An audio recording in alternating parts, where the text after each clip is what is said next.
Well, hello to you from me. 2022, eh? It's lovely to see you. Come into the shop when you can. I know we have shorter shop hours, but do see if you can swing by, and I'll be talking to you about some books that may eventually possibly be of interest to you. Let's jump straight in with something a bit different. After the chaos that was Christmas, I wanted to read something very, very different, and thought, oh, I haven't read a fantasy book.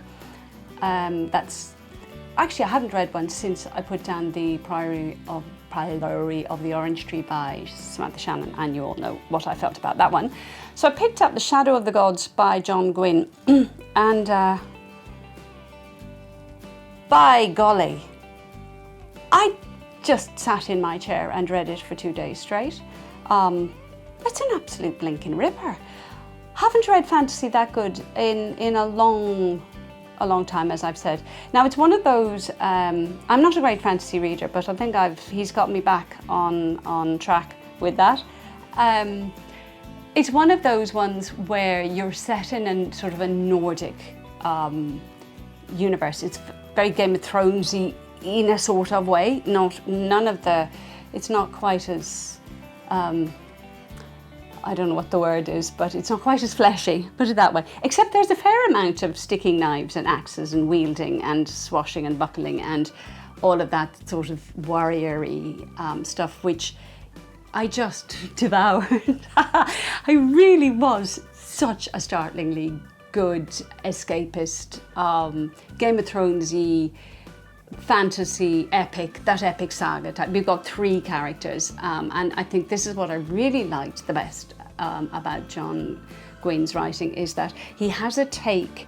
He does little twists on what you think is a troll, what you think is a dragon, and a giant. He uses the sort of the devices, the things that you're expecting, because it's not a fantasy novel if you're not getting these things. But he just has his unique way of creating that character. He does some very nice, there are kind of clans, there are hierarchies, there are universes that are linked to those clans, and we're in a universe where the gods are dead, and most of these gods are sort of reminiscent of Nordic or even Native American. We're going to be doing a lot of native stuff today, actually. Sort of, the kind of the spirit wolf, those spirit bear, snake, those kind of emblems, if you like, that divide the territories. I was taken on an epic quest. This is only book 1, and I sat there at the end of this saying, how am I going to wait for book 2? As it turns out, this was published earlier in 2021, so book 2 actually is not that far away, so we only have to wait till April, I think. Sorry, Gwynne, if I got that wrong, but it's quite soon. Again, an absolute heart-stoppingly good. I didn't want to leave the universe, and if you're in any sort of a fantasy reader, or even if you're not, it's a great one to start with. Can't recommend it highly enough. It was a wash with everything. Blood, thrills. A completely different sort of read. I moved on then to something a little less, perhaps, I got my blood pressure down a bit. My pulse stopped racing quite so much. And Sarah Moss is perhaps one of the best writers for that serenity and that lightness of describing a small contained universe where there are several people, and there's a sort of an intimacy to her writing that is, I felt, very not reassuring, because she doesn't always reassure. If I think I reviewed Summer Water last year, which was a little bit sort of, she pushes it into the bleak or the uncertain territory. This one less so. It's probably less intense. This is Picador, and I don't know, I think this one, it's about a woman who walks out. She's meant to be isolating in COVID time, so it is a COVID-related novel, only because it has that extra constraint, and she decides she's wild in her own way, has to be outdoors. That's why she lives on the fells with her son, and she's not wealthy, and she's youngish, and she slips out of an evening just to get the air. And her neighbour sees her go, an Aralis, and her son isn't sure, but thinks maybe she's just popped out to the garden, because that's where she gets her kind of release from the four walls, and other neighbours see her go, and they all decide whether or not they're going to dob her in or whatever. But she goes up onto the moors, the light is failing, and Calamity, obviously, well, Calamity, no, but she does come a cropper, and has a fall. So it's about that moment where that mobilises her little community in different ways. Either it's interior, what they're thinking about her, what they're thinking about themselves, what they think about judgment calls, who she is, her own reckoning with herself, like she's up and she's an experienced walker, how accidents can happen to just about anybody, so how we don't control life. And I just felt it was deeply tender, and very intimate, and she does the teenage mind exceptionally well. Absolutely recommend that. Highly, highly, highly. I'm not looking at my notes. I make notes and then I forget to say that a book is by, like, the John Gwynne is Orbit, so that's Little Brown. Nod to my publishers, because you're publishing some stunning books and it's worth saying it. Now this one is from Transit Lounge, Australian publisher, and he has some super books. This is The Stoning by Peter Papathanasiou, and I have said to you before that I was reading this one and that it was great. And I'm giving it another sort of, bringing it to your attention again, because it's not just great, it is utterly great. And for lots of reasons. I'm reading more and more Outback Noir because I think this is a sort of an identifying genre that Australian writers have got into, and they've really found their stride on the global market.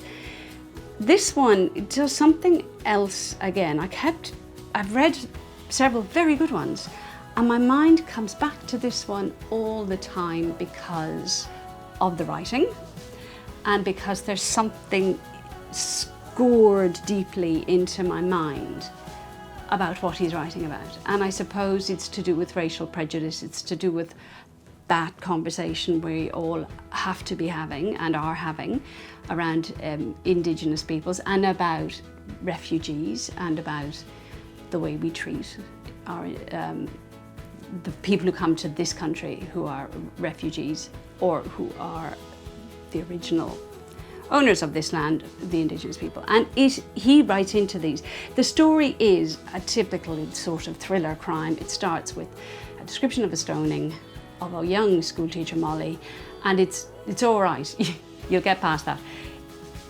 George Manolis, of Greek descent, we're all of some descent, comes back to Cobb, which is the small outback town, and he has to investigate how this happened. And of course, with the idea of it being stoning, everybody's looking at the Brown House, or the refugees, because that's what they would do. You have a sort of visceral, gritty, you feel the heat, you feel the flies. It's not because he tells you, it's that kind of buzz of unsettledness, of the difficulties everybody in this town has to put up with because of the economic collapse, because of the decision to build the centre for the refugees on the edge of the town, and they're free to come and go, which they don't do very often for obvious reasons. And then you have two wonderful sidekick, well, they're not really side characters, two other police officers, the Sparrow, who's Indigenous and has his own set of woes, and you have Kerr, who's a female constable who has her own stories. Nothing's overdone, it's all pitched to perfection, and it's our book of the month, has been for January, and it's so good I'm going to keep it as a book of the month, because you have to come in and get this one to read. It's an eye-opener on how we think. George Manolis, who is the detective, is utterly believable. He's very lovely. Actually, that one goes there. And I'm going to read it again, and that's rare enough. So, you've heard me. I've moralised enough. We'll do the next one. Now, this one's due out in February, so as you can see, this is a reading copy. This is Dinuka McKenzie, the Torrent, and this one is from HarperCollins, and she's won the Banjo Prize with this book, and it's always worth looking to see and reading what the prize-winning Australian writing is. I was when I started this, I thought, oh, something is sort of straightforward about this, and this is what I think makes the book different.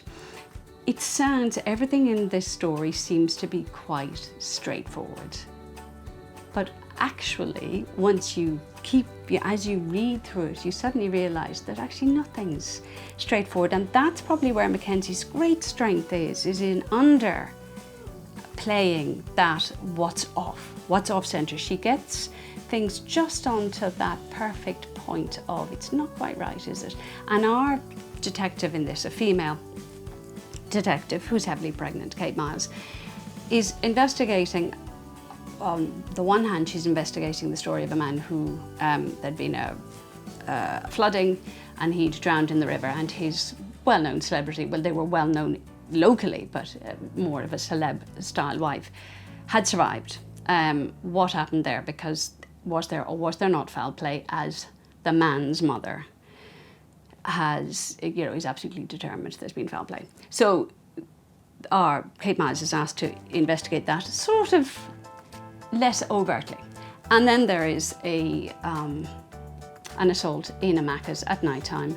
A couple of young lads wearing masks, and what are the connections between the two stories? So our Kate Miles with her sidekick, who's the detective who's going to come in and take over when she goes on maternity, is they're both looking to see what the connections are, if there are connections. And I think overall, there was a subtlety to the writing and a subtlety to that storyline, which sort of sets it apart from the humdrum. I enjoyed that a lot, so you will too. Next one up, I'm really doing a weird thing with that. If you looked at all of these covers, you'd say, these are all the same colour. There's something going on here. Now, guys, we're back to native. I was talking about native. We're back to native American writing here. And this book knocked me sideways. Now, I say this to every book, and you must all sit there saying, well, every book she reads knocks her sideways. I go into these universes, we all know what that's like, and they're all stunning. I read books that don't do this to me. I only review the ones for you because they have done something, or said something, or made me feel something, and that's what I'm sharing with you. So yeah, I got knocked sideways by this one too. Winter Count, he's got a long name, this guy, by David Heska Weiden.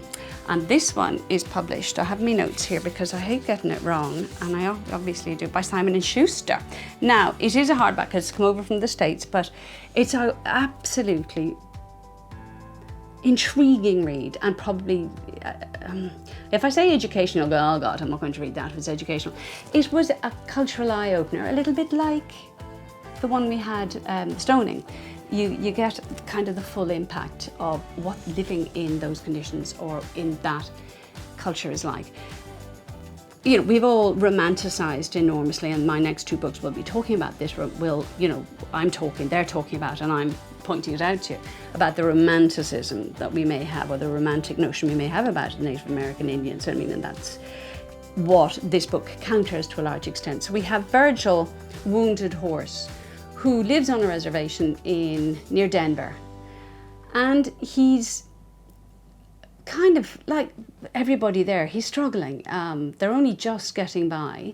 Everything is expensive, everything is a mess, everybody's sort of has some kind of problem. And Virgil is the local thug up for hire for settling scores, particularly if a crime has been committed and no one's done anything about it. And you learn an awful lot about how the reservations are policed, things we might not know about. So there are, native police there who will do certain amounts of, policing and law enforcement, and then there are the federals who come in and do very bloody little unless it's a murder. And this is the world we're in, where there is a reservation and there are drugs coming onto it, and these are serious, hard drugs, and the reservation is clean. They have alcohol, but Virgil is asked by the local council mayor to sort this out, find out where it's all coming from. So we've got a little bit of gang, that sort of gang story. We have a nephew. He lives with his nephew because his sister has died, and he has an ex-girlfriend who comes back on the scene. There's a great cast of little supporting characters. The nephew was very, very well written. It was astonishing about Indigenous life, about law enforcement, and apart from that, just a kind of page-turning thriller. You just couldn't tell who was the baddie, who were the goodies, but also it was that lovely narrative about getting back in touch with being sort of disaffected or kind of alienated from your own culture and how healthy it is to get back to it. Felt that was an absolute go-to read if you're interested in cultures that resemble the Indigenous culture here, but obviously are not one and the same thing. But the similarities, if you like noir Australian, that is noir Native American, and it's bloody terrific. Last one up, I hadn't a chance before Christmas with all the stuff that was going on to push Louise Erdrich's The Sentence into your hands. This one is from Corsair. Now, that was the perhaps so far the best book I've read, and these are toss-ups. She won the Pulitzer last year with The Night Watchman, which some of you have picked up since. We pick them up if we don't know the author that well when they win the prizes. It does help. This is a book I will read and reread, and that, again, we're having rarities today, aren't we? It's rare that I read fantasy. It's rare that I'll read a book twice. I think that's a dreadful confession, possibly. There are books I probably should, apart from poetry. So, again, it's Native American culture, and again, she's dealing with the kind of the romanticizing that particularly white cultures will do about Native cultures. There's an ex-jailbird, if you like, Tookie, who's rightly had been put in prison for a misdemeanor and something quite serious, and then she's let out, and she eventually gets a job in a bookshop, an independent bookshop. And this is where the fun begins. And boy, oh boy, does Erdrich have an awful lot of fun. Unlike some of her earlier writing, she mixes it up, a bit like Virginia Woolf, but this one has that belly laugh. It's a chuckle-a-minute book. There's lots of witticisms, lots of literary references. There's lots of why we're handing this book to this particular reader. The quirk in this one is possibly that the bookshop that Tookie's working in, and probably Tookie herself personally, is haunted by their most annoying customer, Flora, who has since died. And she died on All Souls Day, which meant that the soul hasn't passed. That's the story. I think probably there are several things that were great about this. It was Tookie herself. She was entirely kind of squat and not pretty. I didn't think herself a pretty person or an attractive person. She has a most wonderful relationship. Her marriage is complex, and there's grudging sort of, you're really all right. She doesn't feel necessarily very good about herself. And then there's her husband's daughter, who she really just doesn't get on with at all. And then there's that daughter has a baby. So it's how all of these things modify and change. Every time there's a new piece added, it all becomes something different. And Erdrich is just stupendous when she does that. She's writing about the respect that we owe to life and to the living and maybe to the dead. I mean, that's what her, I suppose it's about what has happened to you as a person and whether or not you have been treated or have treated others with the respect they're due. It is written in a kind of a COVID world, so it's adding that kind of tension of the things we take for granted. And Erdrich brings all these to the forefront as she's writing. Probably one of the funniest books about that kind of, you feel the kind of the native Indian sort of elder wisdom of mocking, but intelligently, all of the kind of the white people who think they might like to go native, and that conversation about it's really not that pretty, which you'll get from Wintercount. I'm really thinking you should read all of these books in conjunction. How much time have you got? But ghosts, books, and there is the most fantastic book list at the end of this. So if you come in and try and sneak to read the book list, I'll go, you have to buy the whole book. Well worth it. It's an absolute, it's a pride of place at the moment on my bookshelf. There you go. I'm going to shut up now. I've done enough talking. So them be the ones that I am totally loving. And come in and get them and love them too. All right, see ya.